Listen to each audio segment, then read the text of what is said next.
जय श्री कृष्ण साहब।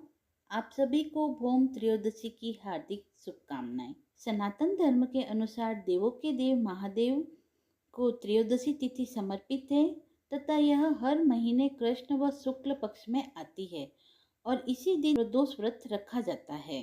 पौराणिक मान्यताओं के अनुसार त्रयोदशी मुहूर्त पर भगवान शिव की आराधना करने से आरोग्य जीवन का वरदान प्राप्त होता है तथा महादेव की कृपा बरसती है। इस साल पंचांग के अनुसार ज्येष्ठ मास में पहला प्रदोष व्रत 4 जून को किया जाएगा तथा इस दिन मंगलवार भी है, इसीलिए यह दिन और भी अधिक शुभ हो जाता है और इसीलिए इस दिन को भौम प्रदोष व्रत भी कहा जाएगा। भौम या मंगल प्रदोष व्रत को रोग से मुक्ति व अच्छे स्वास्थ्य के लिए किया जाता है।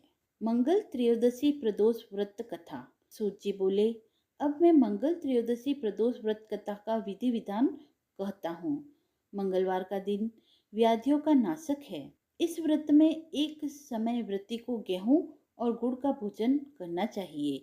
देव प्रतिमा पर लाल रंग का फूल चढ़ाना चाहिए और स्वयं लाल वस्त्र धारण करने चाहिए। इस व्रत के करने से मनुष्य सभी पापों व रोगों से मुक्त हो जाता है। इसमें किसी प्रकार का संशय नहीं है। मैं आपको उस बुढ़िया की कथा सुनाता हूँ जिसने यह व्रत किया और मोक्ष को प्राप्त हुई। अत्यंत प्राचीन काल की घटना है। एक नगर में बुढ़िया रहती थी। उसके मंगलिया नाम का एक पुत्र था। वृद्धा को हनुमान जी पर बड़ी श्रद्धा थी। वह प्रत्येक मंगलवार को हनुमान जी का व्रत रखकर तथा विधि विधान के अनुसार भोग लगाती थी। इसके अलावा मंगलवार को न घर लीपती थी और न ही मिट्टी खोदती थी। इस प्रकार से व्रत रखते हुए जब उसे काफी दिन बीत गए तो हनुमान जी ने सोचा, चलो आज इस वृद्धा की श्रद्धा की परीक्षा ली जाए। वे साधु का वेश बनाकर उसके द्वार पर जा पहुंचे और पुकारा, है कोई हनुमान का भक्त जो हमारी इच्छा पूरी करे। वृद्धा ने यह पुकार सुनी तो बाहर आई और पूछा कि महाराज जी क्या आज्ञा है। साधु वेशधारी हनुमान जी बोले कि मैं बहुत भूखा हूँ, भोजन करना चाहूँगा, तुम थोड़ी सी जमीन लीप दे। वृद्धा बड़ी दुविधा में पड़ गई। अंत में हाथ जोड़कर प्रार्थना की, हे महाराज, लीपने और मिट्टी खोदने के अतिरिक्त जो भी काम कहेंगे मैं करने के लिए तैयार हूँ। साधु ने 3 बार प्रतीक्षा कराने के बाद कहा, तू अपने बेटे को बुला, मैं उसे औंधा लिटाकर उसकी पीठ पर आग जलाकर भोजन बनाऊंगा।